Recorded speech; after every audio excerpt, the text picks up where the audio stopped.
انسان اپنی زبان سے کسی مسلمان بھائی کے لیے دعا کرتا ہے۔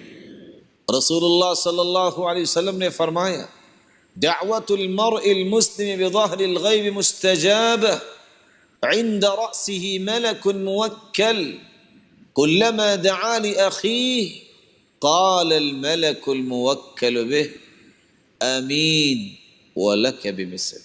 بندہ مومن جب کسی کے لیے دعا کرتا ہے، زبان سے اچھے کلمات بولتا ہے، اور رسول اللہ صلی اللہ علیہ وسلم نے فرمایا من استغفر للمؤمنین والمؤمنات كان له بكل مؤمن ومؤمنة حسنة۔ بندہ مومن جب کسی کے لیے دعا کرتے وقت یہ کہہ دے اللہم اغفر للمؤمنین والمؤمنات، اے اللہ مومن مردوں کو بھی معاف فرما دے اور مومنہ عورتوں کو بھی معاف فرما دے۔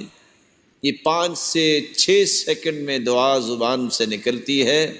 فرمایا کائنات کے اندر جتنی تعداد میں مومن مرد اور مومنہ عورتیں ہوتی ہیں، اتنی تعداد میں اس کے نام اعمال میں نیکیاں لکھ دی جاتی ہیں۔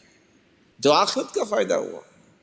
آج اگر 1.5 ارب مسلمان ہیں دنیا کے اندر، تو 5 سے 6 سیکنڈ کے اندر انسان 1.5 ارب نیکی کا مستحق بن سکتا ہے۔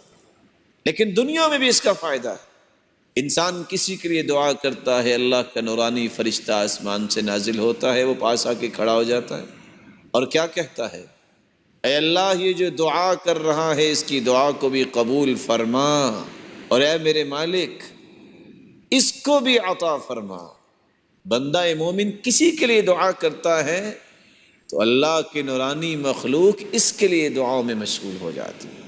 قولی عبادت جہاں انسان کے درجات کو قیامت کے دن بلند کروائے گی، اس طرح قولی عبادت سے انسان کی زندگی بھی سنورتی ہے۔ اللہ رب العزت ہمیں زندگی کے مقاصد سے آشنا فرمائے اور ہمیں اس بات پہ یقین کرنے کی توفیق عطا فرمائے کہ عبادت جو میری اور آپ کی زندگی کا مقصد ہے، اس مقصد کو پورا کرنے سے آخرت تو سنورے گی، دنیا بھی بنتی ہے اور دنیا بھی سنورتی ہے۔ اللہ رب العزت ہمیں قیامت کے دن جنت کا مستحق بنا